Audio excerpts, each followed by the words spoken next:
Good morning, everyone. Welcome to American Scouser's Morning Coffee or Tea with AmericanScouser.com. Morning coffee it is this morning. I'm back to being world's greatest dad because it's what I know. So that's what I'm doing today. How are we doing there, Trevor? Doing Got the all right. water? Yeah, got the agua. Trying to keep the frog out of my throat, I'm and gonna have then to change the title of the show and like put or tea or just water and by the so end of it, it's gonna have like 9 different beverages, and then somebody else is gonna drink something else and just completely blow up the format. I'm sorry for putting us down that road so early on. well, look who's joining us. We have Alex here this morning as well. Alex, is that a Vikings thing or a Lakers thing? Oh, this is Vikings. It's Vikings. Wait, you are. Oh, that's right. You're in Iowa, so you're close enough. You can get away. You can get away with that stuff. Okay. We'll let you get away with the Vikings this morning. Okay. This one can slide. Okay, couple of headlines to start with our boys, and then we'll kind of like go around the World Cup stuff as well, because there was a bunch of headlines, and there was one couple of days ago. I think we were doing mostly post-match, so I didn't get to talk about that and get your guys' take. So I want to get to that as well. But a lot of the news today is this Bellingham thing is almost done, guys. This guy is saying that guy is saying that we're leading the race, we're forging a close relationship. You name it, we're doing it. For Bellingham. And I know we were talking about it on the Discord channel yesterday. I mean, we have 2 months of good old-fashioned transfer rumors. Actually make that 3 months, I guess, with January, right? But what do you think, or how much of this Bellingham stuff do you take seriously, Trevor? Well, Bittler says we're monitoring the situation. Yes, there will be a lot of monitors. We're going to be watching a lot of guys. Yeah. How many Trevor, monitors do you have? Are we monitoring him? Are we like? We're monitoring it on our monitors, and the hall monitors are out, making sure that the double monitoring is ready to rock. This is one of those things where I won't truly believe it until I see the official team account with the picture of him with the jersey. Because even signing a pre-contract doesn't mean fuck all anymore. You can just do all these things and you can get out of it. That one article stated that they wanted to pay a ceiling of 85.9 million pounds. That ain't happening, brother. That's not gonna cut it. So I hate to be the bearer of bad news, but not only going to cut it, but that doesn't even sound like having a statement like that doesn't even make sense. Nobody goes into a negotiation and says the most I will pay is this. Yeah. I mean, who does that? I guess the most you will pay is nothing, because we're gonna go hang out with Real Madrid now. And it's something. Yeah, it's like that one video where the guy comes up with the drink and goes, "How much is this?" And the guy tells him how much of it, and then he just puts I think it was like 50p down, and then just tells him to fuck off and leaves. I think that's the negotiation tactic. All right, here's Dortmund, how much is it? It's roughly 130 million. 86 million. Fuck you. I'm out of here. And Bellingham is coming with me. We're forging a close relationship, Alex. I don't know, we're playing Call of Duty online, maybe. I don't know what the hell we're doing with these guys, but how likely do you see this? As the price tag goes up, I don't know, it's like the cynic in us, or we just know how FSG does business. But as the price tag goes up, it almost looks like we're pretty much factored out. Good morning, Alan. Alan is with us as always. Yeah, I think as soon as the price is going up. To be honest with you, I don't know if they could ask for that much for Jude if they didn't have Holland go the summer before. I don't think that they would have matched that. And to be honest with you, I don't know who is going to match the 130. They have most of the clubs will have no problem maybe waiting on him wait there for another year, and then it comes down to the player. So it might be an aggressive tactic to try to sign him for less, because he might want to go in the summer, and the club's like, nope, we're not accepting anything else less than 130. realistically, I don't know who's going to drop that much. I mean, Manchester City can, but are they? I don't know.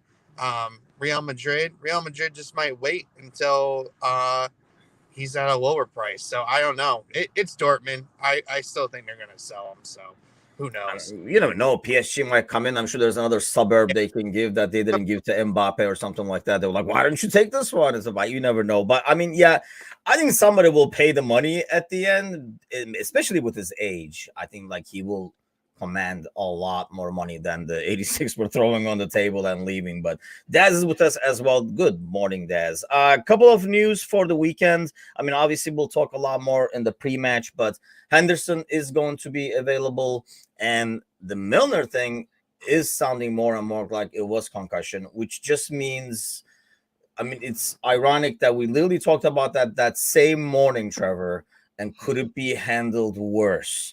I mean, what was it? The 40th minute when it happened, when he cracked his skull open and started bleeding, and, you know, like literally from where the bone is. It's not even like, you know, and he goes back out there approximately like 15 seconds later, I think. He was like literally walked to the sideline and ran right back in. And then for 15 minutes, nobody says, hey, man, you're looking a little woozy. And then he goes back out there. I don't know what happened. Or he was like, man, I don't feel right. But once I get a big guy back out there, I'll be fine. And then 45 seconds later, he's like, yeah, you know what? I'm seeing doubles out here. Yeah. And that's one of the things that I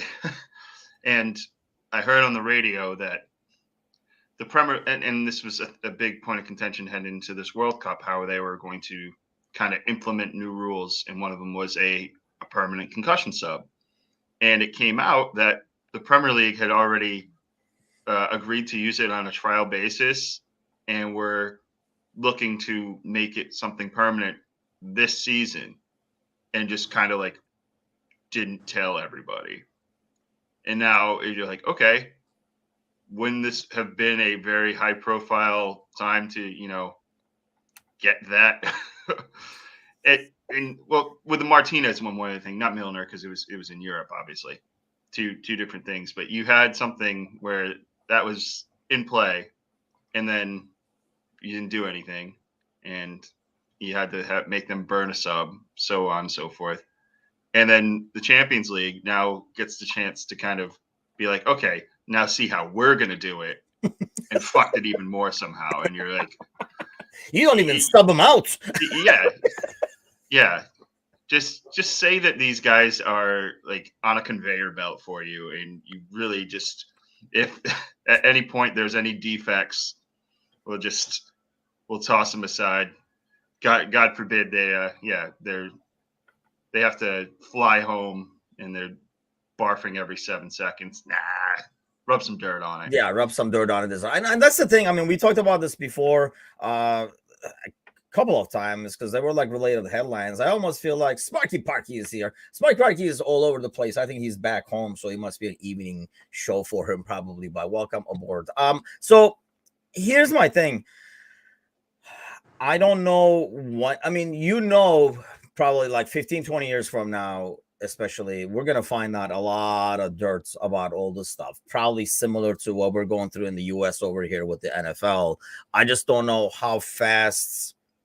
I mean, you knew, right? Watching football, you were like, man, there has to be a lot of shit going on. And then obviously all that stuff is coming out now, and it's still slightly being swept under the rug, but obviously they're paying a lot more attention to protect their pockets. Is that what it's going to take, Alex? Is to, you know, the goal of protecting FIFA's pockets? A couple of players are going to get together and sue them, saying like they have effects from when they had a concussion, they were trotted back out there.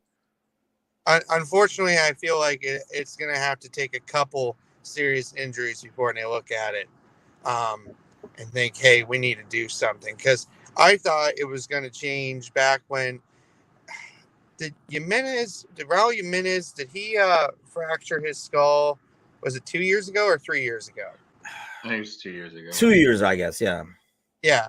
And I thought that's when it was going to change and people were going to look at head injuries a little bit more seriously. And they kind of have, but they're still lacking behind. And it's for all the leagues too. Italy's bad. Spain's bad. Like, they're just not taking it seriously. That's the thing.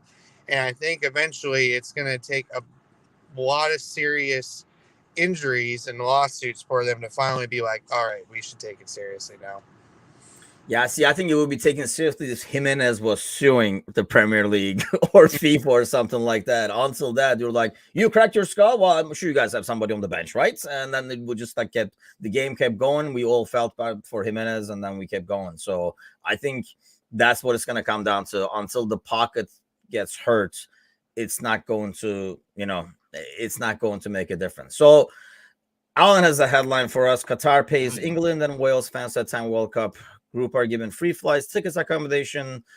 And I think, in return, all you have to do is throw people under the bus. So this whole thing, I'm glad you brought that headline up, because this was a headline I saw a couple of days ago. I literally laughed out loud to myself. And we were talking a little bit about it with my brother on the podcast we do together yesterday. So a couple of days ago, Ukraine complained to FIFA and said Iran should not be, able to attend, participate in the World Cup.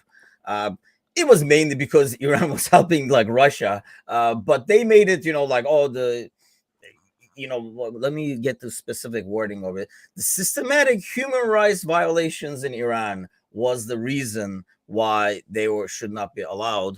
Apparently, Ukraine did not know we were going to Qatar for the World Cup, which is not really the capital for human rights. If anything, it's quite the opposite. So this morning, I see this headline, and we're talking about it in the pre-show. Trevor, FIFA says, don't worry about all that stuff. Just watch the game, for God's sakes.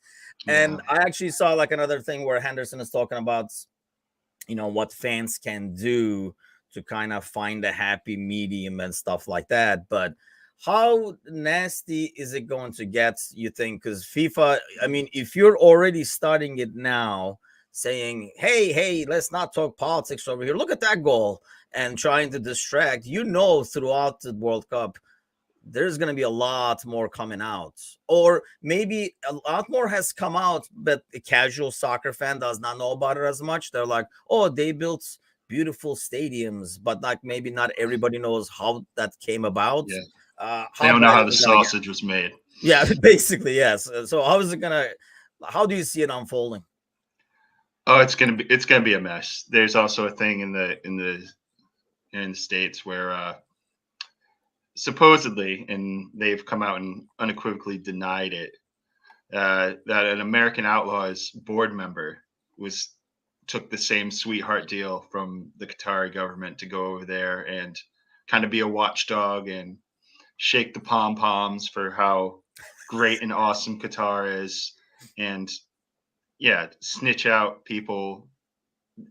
But the main thing is people that are either in the stadium tweeting or that he sees talking about it in his circles in a negative manner.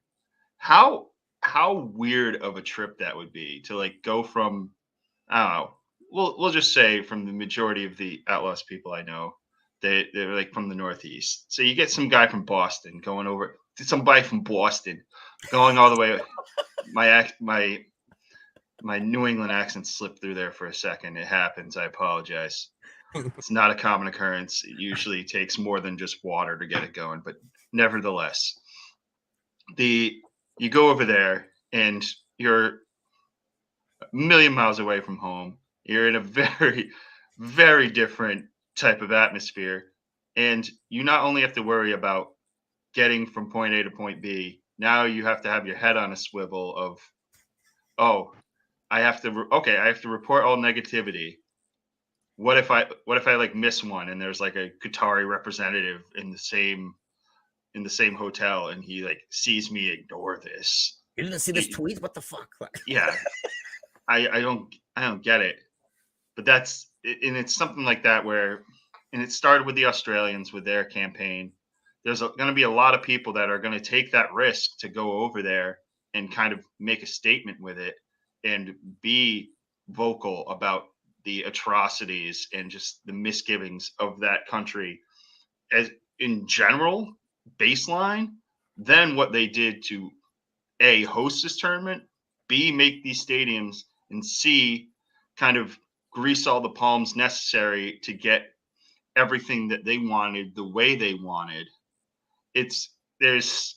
I just really, really hope we don't get stories coming out over the course of this tournament of just really bad shit happening to people who wanted a free trip to the tournament and didn't quite understand the phrase "fuck around and find out." Yeah, so Sparky says every country has its problems once football starts, so we're talking about football. And I agree, like every country have their own problems, but a lot of the countries don't just pay people to like shut them up afterwards while they're there and then like kind of report on people. I remember, I think, was it South Korea? I'm pretty sure it was South Korea because it's one of the rare World Cups. First of all, Turkey was in, and not only that, they were third at the end. They went to the semifinals and stuff, and they were actually paying people to be fans of different countries. Because I remember they were like, man, South Koreans really must love Turkey. And then the next day you were like, holy shit, they really love Denmark as well. And it's saying that basically they were paying people because it was kind of hard to get over there. They were like, they had like clumps of people. They were like, pick a country. You want to be Danish this week? Go to their stadium kind of thing. So that there were crowds and creating an atmosphere. So that's kind of like a huge kind of like an add-on that they threw that's a harmless gesture of the huge South Korean Denmark friendship building over there, like Koreans loving Turkey. But this one feels, and I think this has been, I do not remember a World Cup event. Heck, you can even probably throw Olympics in there. Maybe when it was in Russia and stuff, there was some talk. But Alex, I do not remember an important sporting event like this that has been talked about, not what the sport is about, for so long before it even happened. I mean, I'm not a very old guy, but I had my years, and I don't remember any sporting event where we talked about the behind the scenes stuff so freaking much before it even started. Yeah, I can't even think of any like American sports that have been like that. I can't think of one where there's been a situation where it's been it's been unprecedented like this. I think, I think there's gonna be.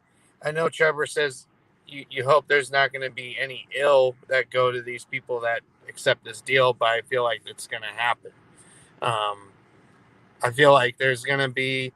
I feel like there's gonna be some kind of violence, some kind of protesting, all that.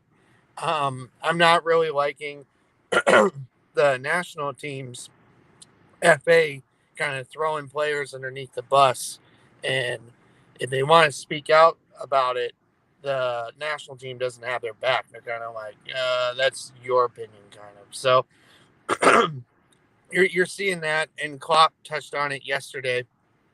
He said he doesn't believe that the players should be like, they shouldn't be the focal point of the protest. And I agree with him. I think it should be collectively as the nation. If you want to protest, instead of making, here, guys, why don't you protest it? We're not going to be in trouble if we protest it because we're the FA, but you guys can protest it, kind of stuff.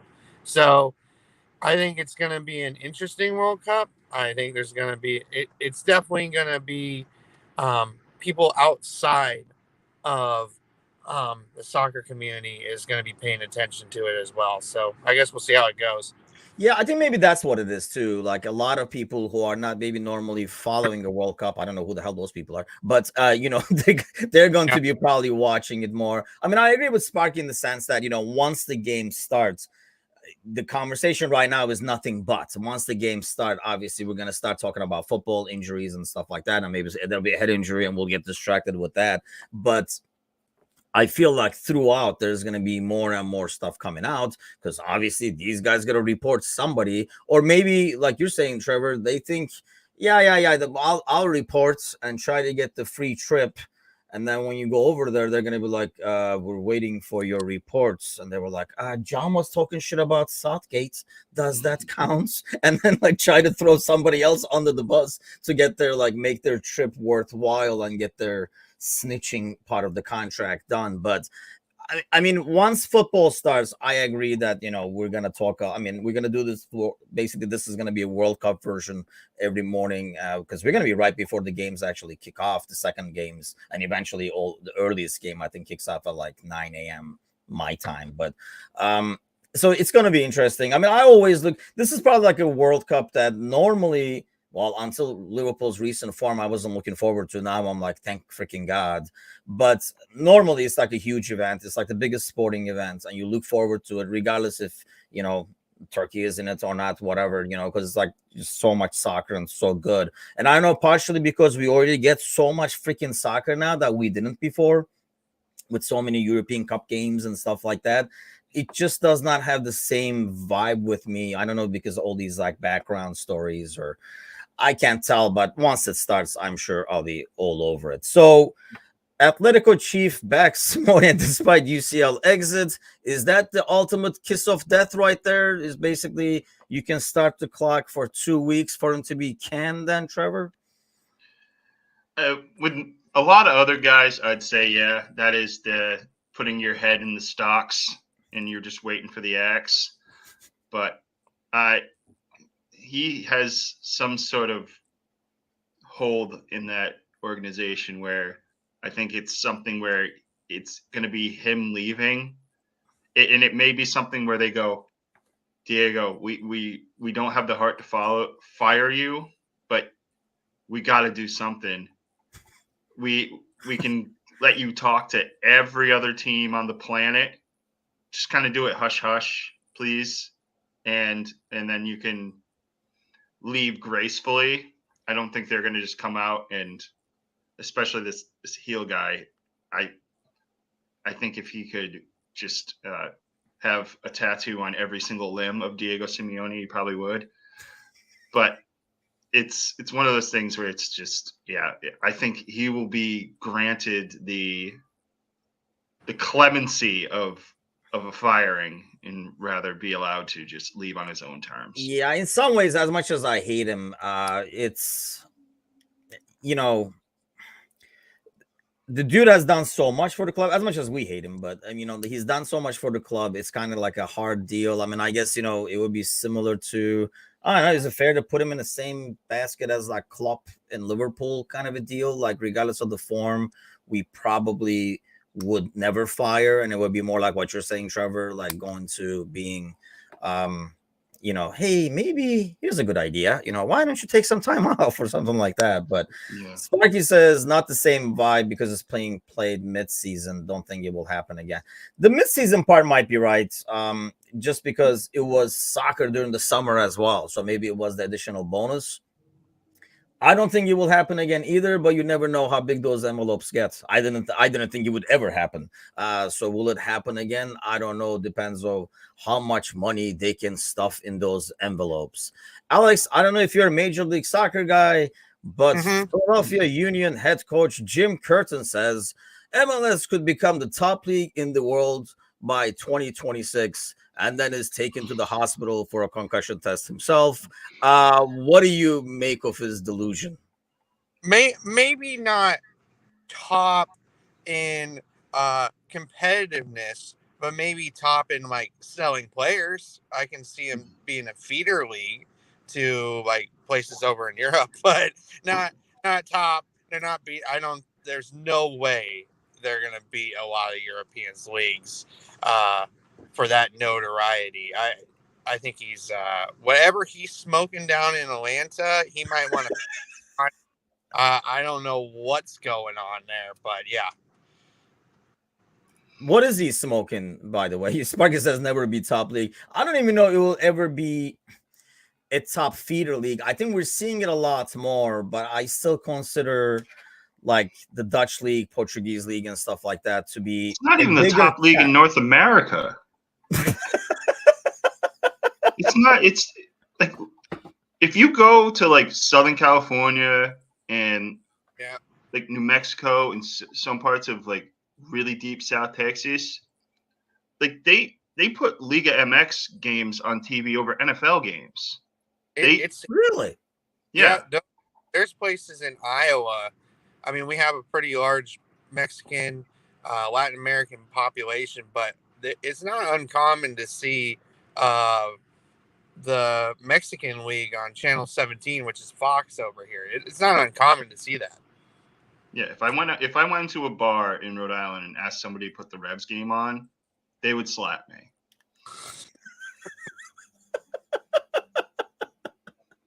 And that's the thing. I mean, obviously he has to say stuff, but then, it's part of the press conference. I'm sure they asked him, like, do you ever consider? I mean, this is because they're in the finals, so this is all about, like asking them for the finals and stuff.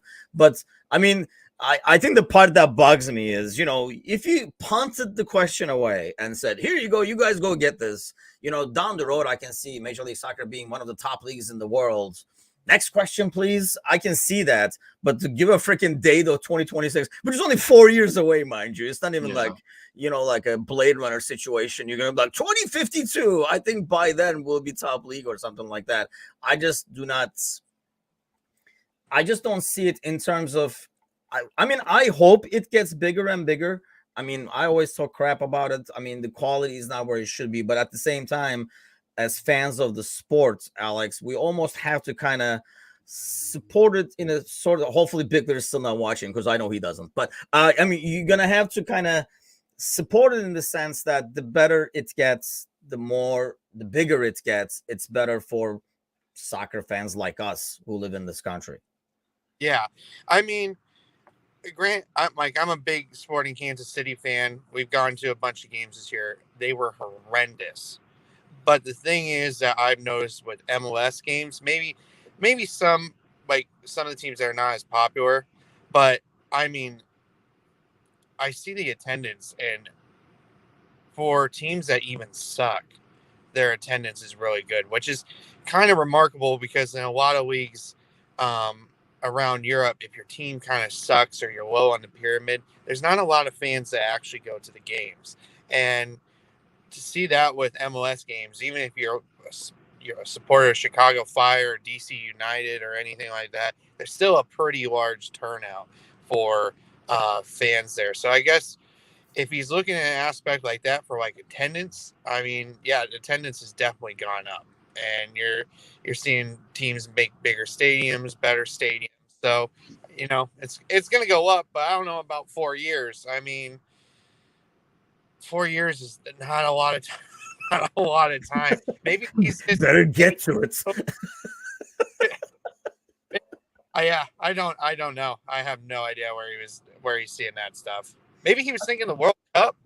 Maybe that's what he was thinking about. I remember when the Schweinsteiger came over to Chicago Fire. He was doing a press conference when he first signed with like the Chicago Fire, and one of the reporters asked him if he thought Chicago Fire would win the World Cup.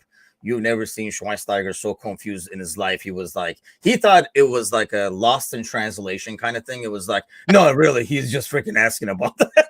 He couldn't even answer. The dude next to him was like, yeah, we don't compete in that. We're in Major League Soccer kind of a deal. But, and I think do you think that kind of helps in some ways? Some of these guys making U.S. the retirement destination now, Trevor?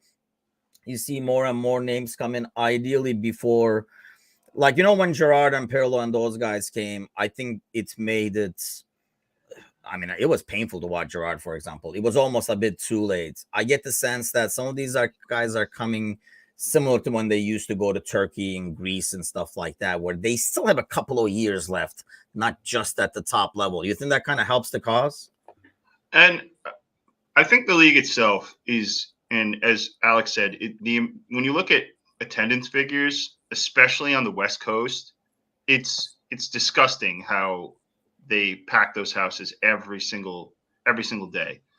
But I think the league itself, and I think for Curtin, it was kind of like an unnecessary double down. And I agree with Alex, he's trying to like put 2026 with us hosting the World Cup as kind of like that launch pad of, that's when MLS is really going to take off and just raise its stature in the eyes of the world, where there's so many other things that need to go down before that even comes close to like rising at all.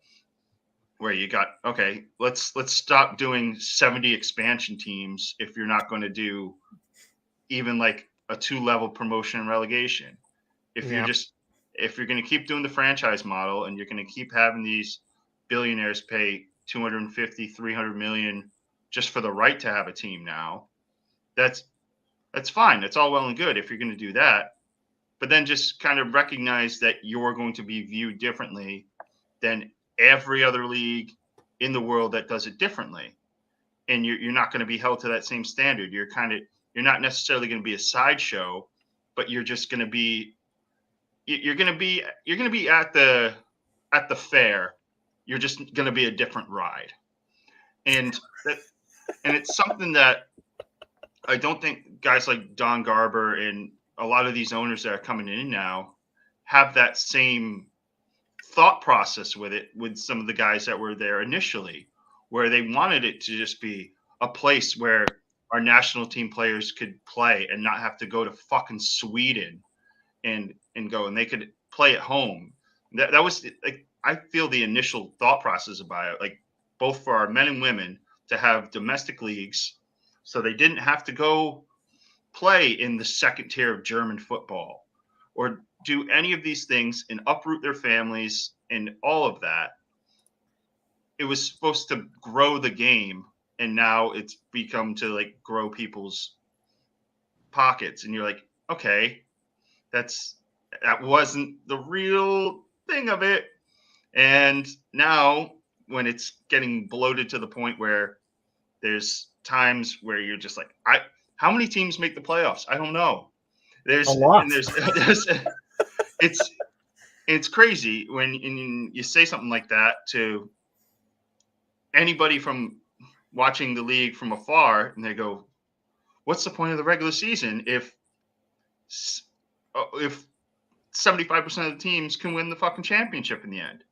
It's what goes back to what Alex is saying. If anybody is watching this now who has not enough money to buy a franchise, after Alex said stadiums are full, he was like, wait, what? The stadiums are really filling? Let me get one too. And it's like, why don't I make another small team over here? These guys are lining up to get in the league. I think there's one that's going in St. Louis. That Phoenix has been trying to get in for a decade now.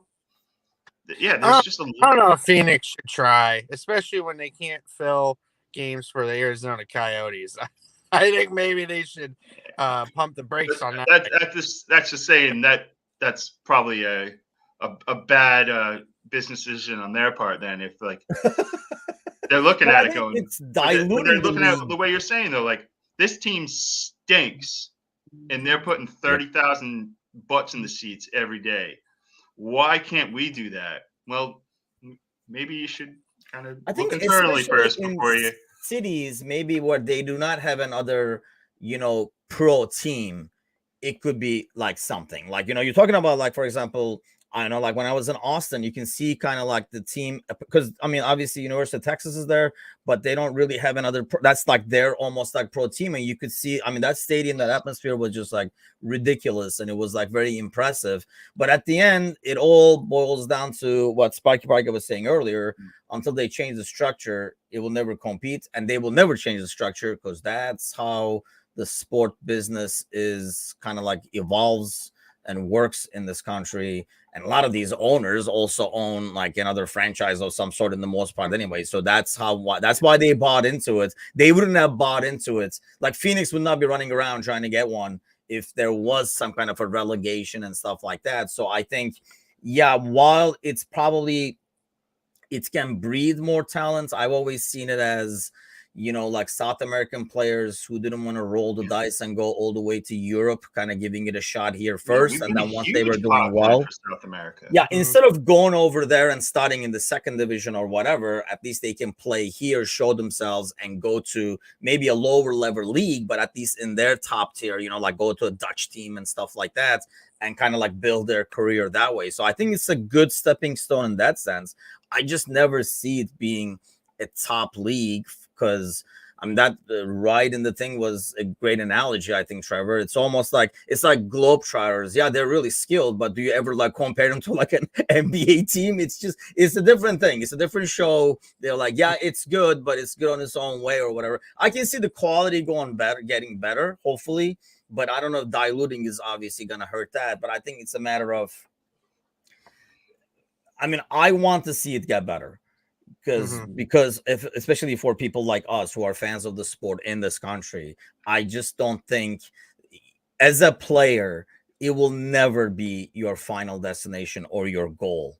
And I think that's so you can become maybe like you're saying, Alex, maybe similar to the Portuguese league or something like that, or like the Dutch league, where it's a really, really good stepping stone.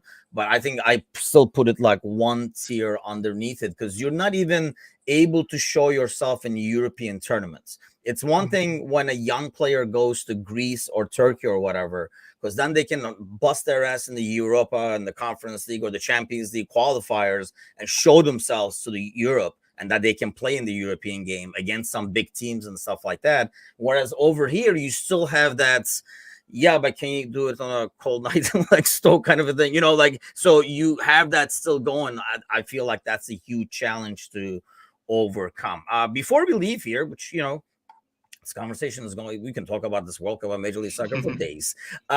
Real quick, obviously we're going to have a pre-match on Sunday before the game. But Alex, let me start with you on this one. Trevor, I want to ask you as well. Who do you expect to play in the midfields against Tottenham? Henderson is in the mix and is available per Klopp. I don't know if that means, but he's only good for 20 minutes kind of a crap or not. But he said he's available. Obviously, Milner is not. If you had to pick two, I'm assuming, out of Fab, who really he was pumping up like he's back to his best, which I don't necessarily agree, but who do you put in that midfield against the Spurs? I say Fabs and I say Thiago. I know you guys were seeing my comments on Fabs, but I was more impressed with Fabs. I know, Tim, you were talking about how you were impressed with the passing. But I put it this way, you know, when a striker's not exactly on form, they kind of have to shoot at the goal. That's how I put it for Fabs. I mean, he was putting in the tackles. Maybe the passing wasn't the best, but you can see he was back to like his normal self for confidence. And I don't know if that screaming match had something to do with it, with him and Klopp on the sideline. Maybe he just needed to let it all out. But we'll see. This will be the ultimate test for him this week. We might be saying, oh, he was absolute shit on Sunday. Or we might be saying, there he is. There's the original Fabs. He's back. So who knows? But I think it's going to be Fab and Thiago. How about you, Trevor? Yeah, I really think he's going to run Fabinho out there again. But I do think it's going to be Henderson with Thiago off the bench just because Thiago's had so many games in a row where he's been in there.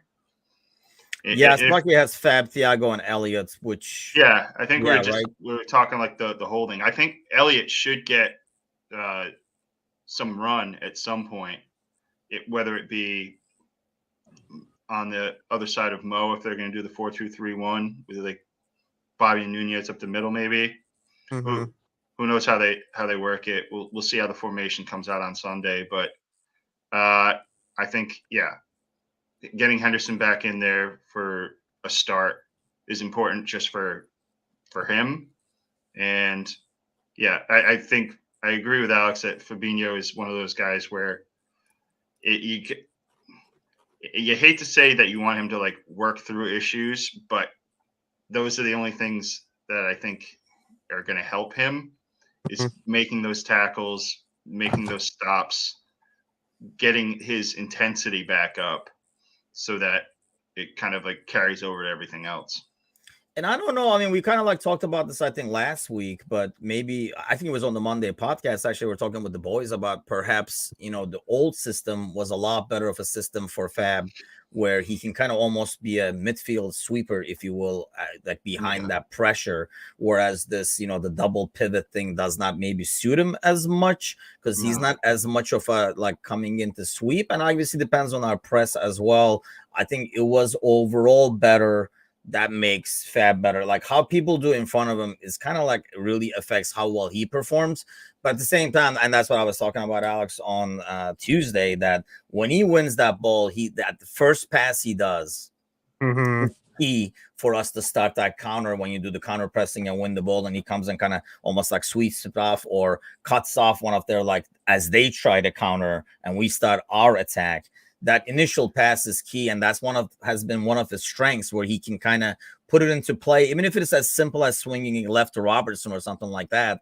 So as those get more accurate, I think we'll hopefully see him back to his best. But gentlemen, it's way past the second cup of coffee or second glass of water for Trevor, so he can keep guzzling it down. We'll be back on Sunday before the game. Once the lineup comes out, we'll be here for the pre-match, and then hopefully we'll get to watch another Reds win. Thanks a lot, everybody, for joining, commenting, do the sharing, liking, and everything like that. Help us get the word out, especially for the morning show, so that we get more conversation over here as well, because it's almost the most fun when we get some feedback from the listeners in terms of like what they think and stuff like that. Kind of helps us get some talking points as we go.